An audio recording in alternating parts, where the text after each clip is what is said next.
My name is Javed, and I'm a student. I would like to ask a question.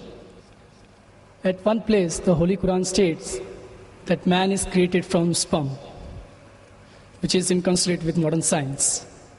But at another place, it also states that man is made from dust. Now, isn't the Holy Quran contradicting itself? Or is it consistent with modern science? The brother posed the question that one place the Holy Quran says that human beings have been created from sperm, which coincides with modern science. The other place, human being is created from dust. Can you prove it scientifically it's created from dust? And isn't there a contradiction? One place sperm, one place it says dust. The Holy Quran does say, as I mentioned in my talk, in Surah Qiyamah, chapter 75, verse number 37 to 39, it says that human beings have been created from sperm, which has been proved by science. The Holy Quran also says in Surah Hajj, chapter 22, verse number 5, that we have created the human beings from a quintessence of dust. Today science tells us that all the elements that are there in the human body, they are present in lesser or greater quantity in the soil, in the earth. So the statement that human beings have been created from earth is scientifically proven.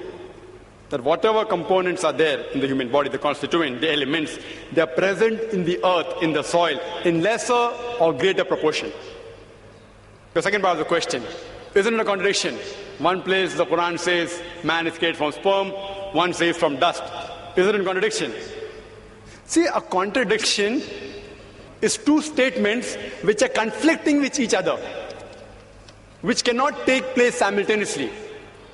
The Quran does not only say man has been created from sperm and the other place from dust. It also says in Surah Furqan, chapter 25, verse 54, that man has been created from water.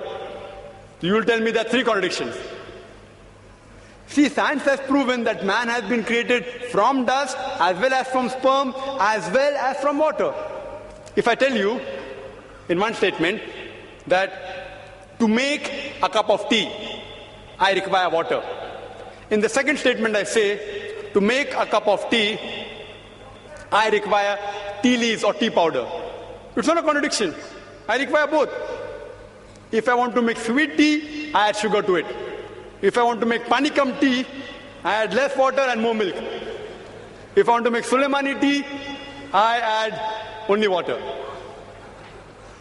So there is no contradiction when the Quran says human being is created from sperm and dust and water. It is actually contradistinction. What is the meaning of contradistinction?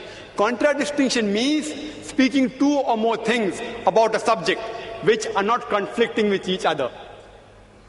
For example, if I say that this man is honest, he's kind and loving, it is contradistinction. But if I say this man is always a liar and a truthful person, then it's contradiction, because both are opposing. If it's not opposing, it's called as contradistinction.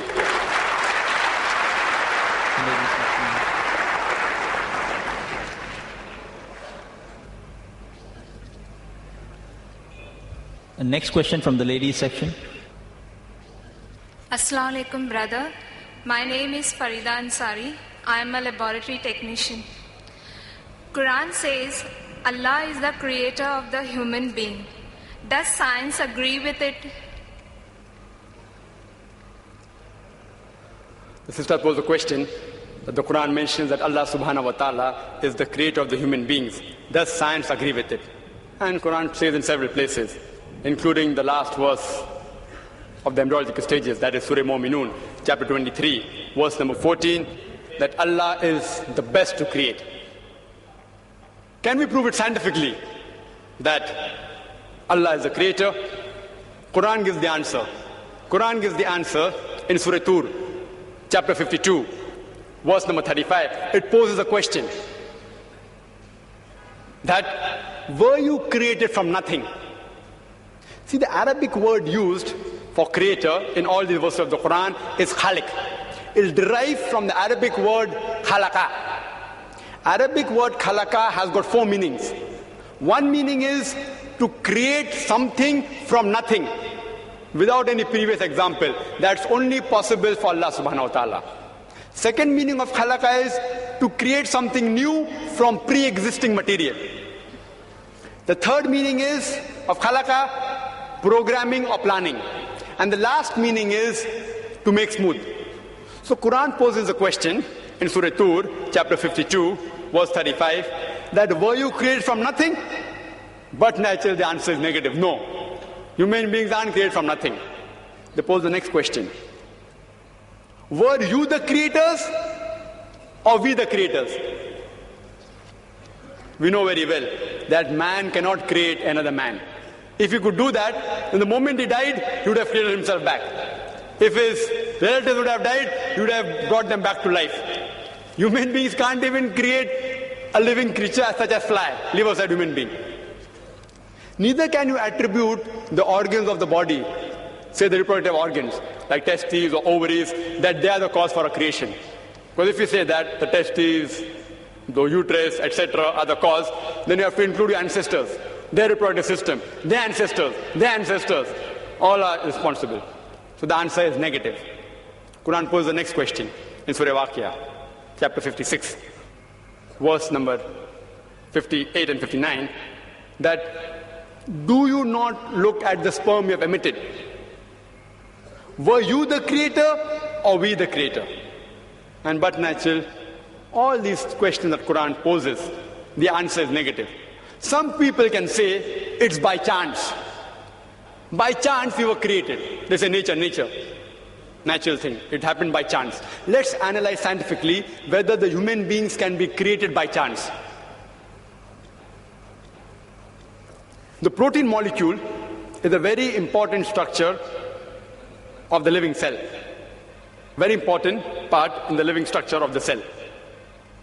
The protein molecule consists of 5 elements: the carbon, nitrogen, oxygen, hydrogen, and sulfur. And there are tens and thousands of atoms required to make one molecule. One atom has 5 elements: carbon, nitrogen, oxygen, hydrogen, and sulfur. There are tens of thousands of atoms which make one protein molecule. And there are approximately 92 free elements. The chances that out of these 92, the 5 will form an atom, and these atoms will form tens and thousands of atoms to form one protein molecule was calculated by Frank Alien. And he said the chances are 1 in 10 raised to 160. You know what is the meaning of 1 in 10 raised to 160? If I say 1 in 10 raised to 2, 10 raised to 2 means 1 0 0, 2 zeros. 1 in 100, chances 1%. If I say 1 in 10 raised to 3, it means 1 in 1,000. That's 0.1%. If I say 1 in 10 raised to 4, it means 1 in 10,000. Means 0.01%. So when the calculation was made, 1 in 10 raised to 160, it means 0.00000, 157 zeros, then 1. And mathematics tells anything 1 in raised to 10 raised to 50, it's counted as 0.